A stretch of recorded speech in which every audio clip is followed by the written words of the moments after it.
Okay so we can start now. जस्तो कि मैले भने ग्लुकोसामाइड हाम्रो हेल्दी जोइन्ट्स एन्ड बोन्सको लागि एकदमै इम्पोर्टेन्ट सप्लिमेन्ट हो. एन्ड जसरी हामी एज हुँदै जान्छौँ त्यसरी नै हाम्रो जोइन्ट्स एन्ड बोन्सलाई पनि स्पेसल केयर चाहिन्छ. याद राख्नु होला, जसरी हामीले टिनेजमा जसरी हामीले खेलकुद गर्छौँ सेम त्यही जोसमा हामीले आफ्टर 30 स्पेसली दुग्रिन सक्दैनौँ. भागादौडी हामीसँग हुँदैन. वाइ? बिकज हाम्रो जोइन्ट्स एन्ड बोन्स पनि जस्ट हामी छौँ त्यसरी हाम्रो जोइन्ट्स एन्ड बोन्स पनि एज हुँदैछ. सो जसरी हजुरको एज हुँदै जान्छ त्यसरी हजुरको जोइन्ट्स एन्ड बोन्सलाई पनि स्पेसल केयरको जरुरत छ, स्पेसल न्युट्रिसनको जरुरत हुन्छ. अरू त्यसमा हजुरलाई हेल्प गर्छ भेस्टिज ग्लुकोसामाइड. अगर ग्लुकोसामाइडको बारेमा डिस्कस गर्ने भन्दा अगाडि आउनु बडी जोइन्ट्सको बारेमा डिस्कस गरौँ. जोइन्ट के हो? A joint is where two or more bones are joint together, right? दुईटा वा बेसी बोन्स अगर जोइन्ट भएको छ भने त्यसलाई जोइन्ट्स भनिन्छ. Joints can be rigid, right? Skull या मुभेबल बा नीज, हिप, शोल्डर्स, यो सबैमा पनि त जोइन्ट्स छ. अरू बहुतवटा जोइन्ट्समा कार्टिलेज हुन्छ on the ends of the bones where they come together, right? अगर हजुरले हेर्नुभयो भने दुईटा हड्डीको बीचमा कार्टिलेज हुन्छ. कार्टिलेजले कुशनको काम गर्छ हाम्रो बडीमा. सो द्याट दुईटा ठुल्ठुलो हड्डी अगर एक दुसरेसँग लागि पनि रहेका छन् भने कार्टिलेजले कुशनको काम गर्नले गर्दाखेरि हामीलाई पेन हुँदैन. सो यो healthy cartilage helps to move by allowing bones to glide over one another. हाम्रो कार्टिलेज हेल्दी भयो भने हाम्रो दुईटा बोन्स वान अनदरसँग लागेर पनि हामीलाई केही पनि हुँदैन, राइट? अगर जस्तो कि हेर्नु हाम्रो हातका जोइन्टहरू, हात हामीले खुल्न पनि सक्छन्, हात हामीले बन्द पनि गर्न सक्छौँ, राइट? सो यो हातको दुईटा हड्डी एक दुसरेसँग लागिरहेको छ, जोल्टिरहेको छ, तर पनि हामीलाई पेन हुँदैन, हो कि होइन? अरू यो किन पोसिबल छ? Because of healthy cartilage. अरू यो कार्टिलेजको प्रोटेक्सनमा पनि हामीलाई ग्लुकोसामाइड एकदमै इम्पोर्टेन्ट हो. फर एक्जाम्पल यहाँ हेर्नुहोस्, म हजुरलाई भन्छु इम्पोर्टेन्स अफ कार्टिलेज. यो इमेजमा हेर्नुहोस्, यहाँ देख्नुभयो यो के हो? हजुरको कार्टिलेज हो. Okay, I am showing. यो पोर्सन जुन हजुरले देख्नुभएको छ यो ब्लू कलरको, यहाँ यो के हो? हजुरको कार्टिलेज. सो यो दुईटा हड्डी जब एक दुसरेसँग लाग्छ, अगर यो कार्टिलेज भएन भने हामीलाई कति साह्रो पेन हुन्छ होला, राइट? सो त्यसको लागि कार्टिलेजलाई हेल्दी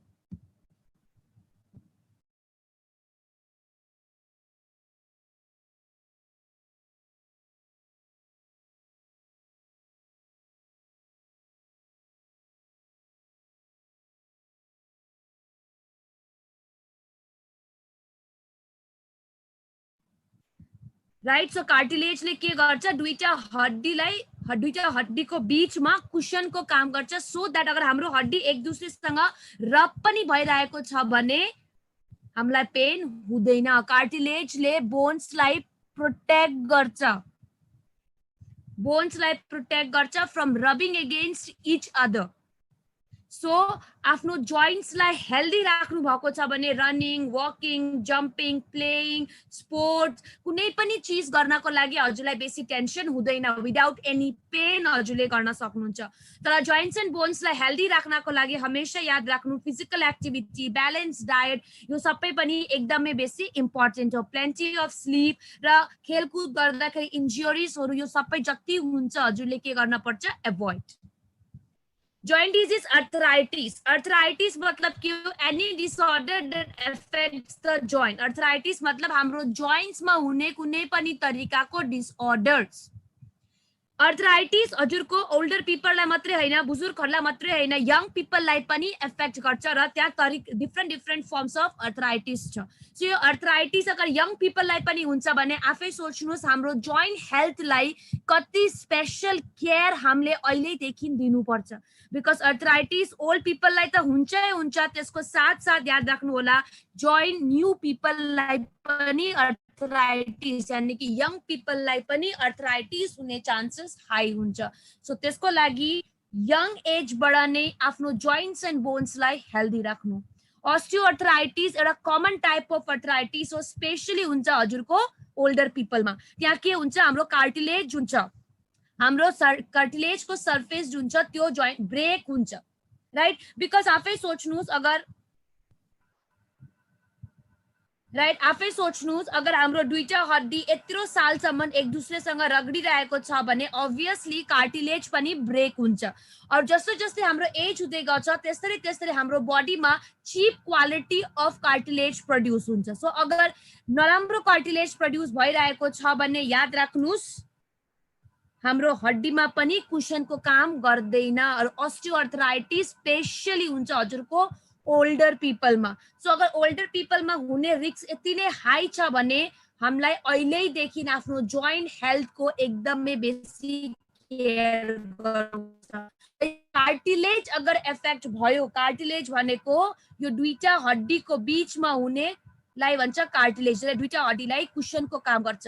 र त्यो कार्टिलेज ड्यामेज भयो भने यहाँ हेर्नुहोस् अस्टियोआर्थराइटिसको प्रब्लममा कस्तो खालको हुनेछ हाम्रो हड्डीमा, हाम्रो हड्डीभित्र, राइट। कार्टिलेज अगर रब भयो भने, टियर भयो भने, हैन, ब्रेकडाउन भयो भने के हुन्छ, यस्तो खालको प्रब्लम हुन्छ अस्टियोआर्थराइटिसमा। सो यसले गर्दाखेरि हामीलाई एकदमै नीमा प्रब्लम हुन सक्छ, उठ्न बस्न प्रब्लम हुन सक्छ, वर्क गर्न प्रब्लम हुन्छ, आफ्नो डेलीको काम गर्न प्रब्लम हुन्छ। सो अगर हजुरलाई थाहा छ कि जोइन्ट प्रब्लममा अर्थराइटिस कमन हो और अर्थराइटिसको भित्रमा अस्टियोआर्थराइटिस कमन हो जसमा हाम्रो कार्टिलेज ड्यामेज हुने चान्सेस हुन्छ भने अहिलेदेखि कार्टिलेजलाई र आफ्नो जोइन्ट्स एन्ड बोन्सलाई हेल्दी राख्ने कोसिस गर्नुहोस्। अर्को भयो हजुरको रिमोटोइड आर्थराइटिस, हजुरको अटोइम्युन डिजिज हो। रिमोटोइड अर्थराइटिसमा के हुन्छ, हाम्रो आफ्नो इम्युन सिस्टमले अट्याक गर्छ टिस्युज, जोइन्टको टिस्युजहरूलाई के सोचेर, हार्मफुल डिजिज कजिङ जर्म्स हो कि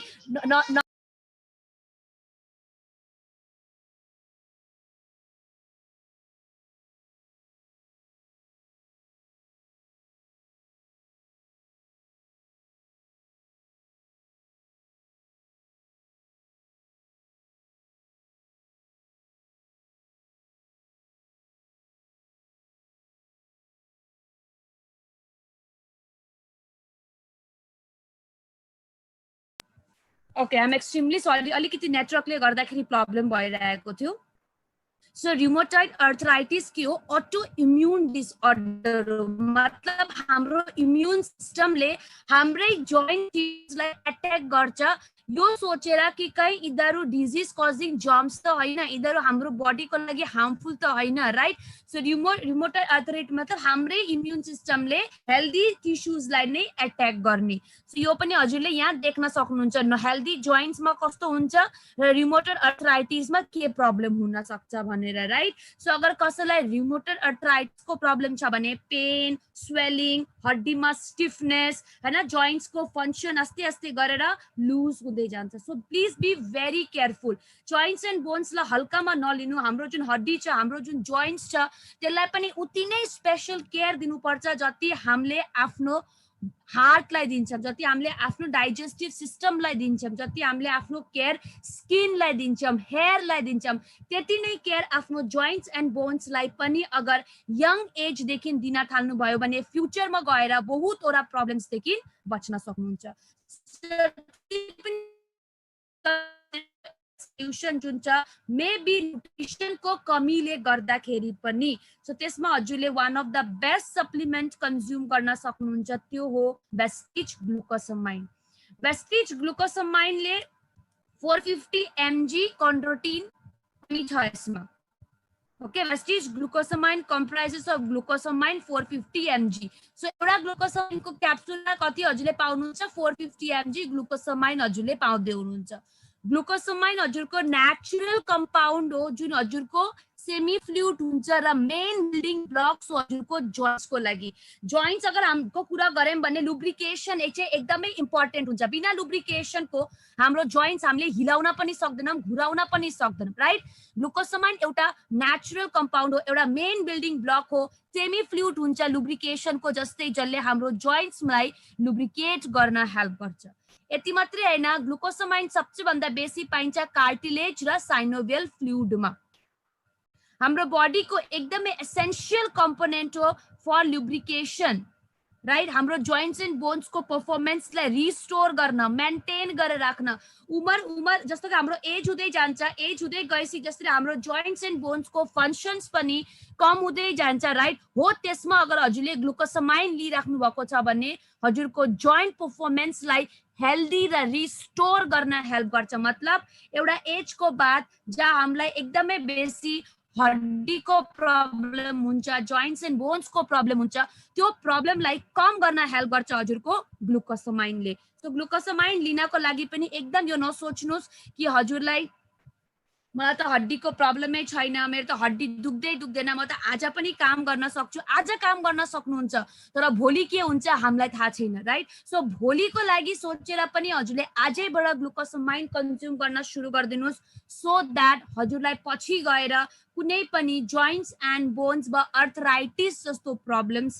नहोस् वेस्टिज ग्लुकोसामाइनले हाम्रो जोइन्ट्सलाई लुब्रिकेट गर्न हेल्प गर्छ र हाम्रो कार्टिलेजलाई हेल्दी राख्न हेल्प गर्छ साइनोभियल फ्लुइड भनेको त हड्डीको पानी अगर हड्डीको पानी पनि कम भइरहेको छ भने त्यसमा साइनोभियल फ्लुइड प्रोडक्सनमा पनि हेल्प गर्छ र हाम्रो कार्टिलेज अगर ड्यामेज भएको छन् भने त्यसलाई रिस्टोर गर्न पनि हेल्प गर्छ सो वेस्टिज ग्लुकोसामाइन एक्लै छैन वेस्टिज ग्लुकोसामाइनसँग छ कन्ड्रोटिन पनि नेचुरली हाम्रो कार्टिलेजमा पाइन्छ र यो कन्ड्रोटिन कार्टिलेजमा हुनाले गर्दाखेरि हाम्रो कार्टिलेजमा इलास्टिसिटी छ अरु कार्टिलेजको फ्युचर डिस्ट्रक्सनदेखि हेल्प गर्छ सो यो दुईटा कम्बिनेसन वेस्टिजको ग्लुकोसामाइन एन्ड कन्ड्रोटिन यो दुईटा कम्बिनेसन प्रुभन छ to help in cases of osteoarthritis र स्टिफ जोइन्ट्स अगर कुनै पनि मान्छेले मेरो बसेर उठ्दाखेरि दिगदार हुन्छ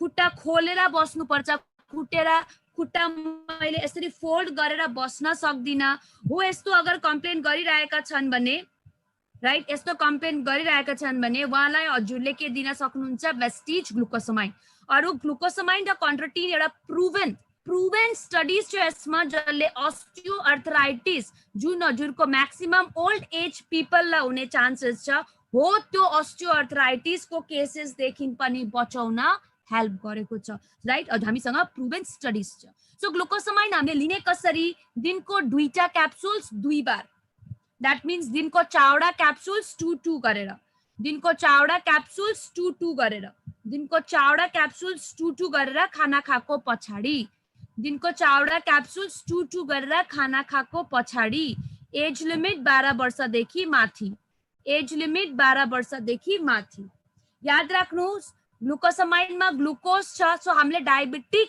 मान्छेलाई दिदैनौ अरु यसमा एमाइन छ व्हिच इज प्रोटीन युरिक एसिडमा हामीले दिदैनौ सो यो दुईटा कन्डिसनमा you have to avoid glucosamine glucose छ त हामीले डायबिटिसलाई दिदैनौ एमाइन छ त हामीले युरिक एसिडमा दिदैनौ सो यो दुईटा कन्डिसनमा हजुरले अवॉइड गर्न पर्छ सो यो तो वेस्टिज ग्लुकोसामाइन इन शॉर्ट अगर ग्लुकोसामाइन को कुरा हेर्यौं भने यसले हाम्रो जोइन्ट्स एन्ड बोन्समा लुब्रिकेशन को काम गर्छ चिकनाई दिन काम गर्छ राइट लुब्रिकेशन एन्ड हाम्रो कार्टिलेजलाई प्रोटेक्सन दिन हेल्प गर्छ एन्ड हाम्रो कार्टिलेजलाई फ्युचर ड्यामेज देखि प्रोटेक्ट गर्छ सो जोइन्ट्स एन्ड बोन्स को कंडीशन में सबसे भन्दा पहिलो सप्लिमेंट जुन हामीले रिकमेंड गर्छौं त्यो हो Vestige glucosamine for healthy joints and bones so अगर हजुरको ग्लुकोसामाइन सम्बन्धित केही पनि क्वेरीज छ भने हजुरले मलाई सोध्न सक्नुहुन्छ तब तक म हजुरहरुलाई हाम्रो फिडब्याक फर्म शेयर गर्छु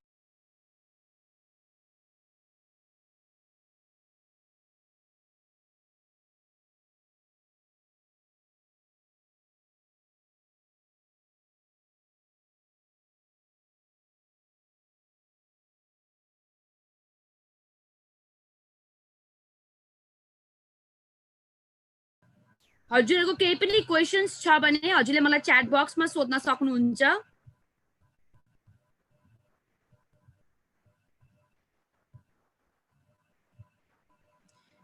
यस अगर उनको डायबिटीज हरु केही पनि छैन भने Subhash ji diabetes uric acid छैन भने हजुरले दिन सक्नुहुन्छ high blood pressure yes you can give Subhash ji हजुरले दिन सक्नुहुन्छ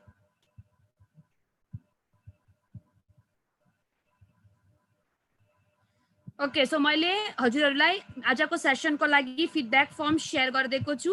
आजको सेसनको फिडब्याक फर्म हजुरले दिन सक्नुहुन्छ। How long to take in osteoarthritis, you can take up to 1 year also. हजुरले 1 year तक पनि लिन सक्नुहुन्छ। कुनै पनि लेभलको युरिक एसिडमा लिनै हुँदैन। नर्मल छ युरिक एसिडको लेभल भने you can give glucosamine, otherwise no, because इसमा एमाइन छ, protein, and protein is strictly avoided for uric acid. अगर डायबिटिज छ भने, युरिक एसिड छ भने हजुरले ग्लुकोसामाइनको जग्गामा क्रिल दिनुस्, बिकज क्रिल हजुरको डायबिटिकको लागि पनि एकदम राम्रो सप्लिमेन्ट हो। युरिक एसिडमा पनि इन्फ्लेमेसनलाई कम गर्न हेल्प गर्छ। सो ग्लुकोसामाइनको जग्गामा हजुरले क्रिल दिन सक्नुहुन्छ। इन्स्टेड अफ ग्लुकोसामाइन हजुरले क्रिल दिनुस्। Entire year I think I am clear about the dosages.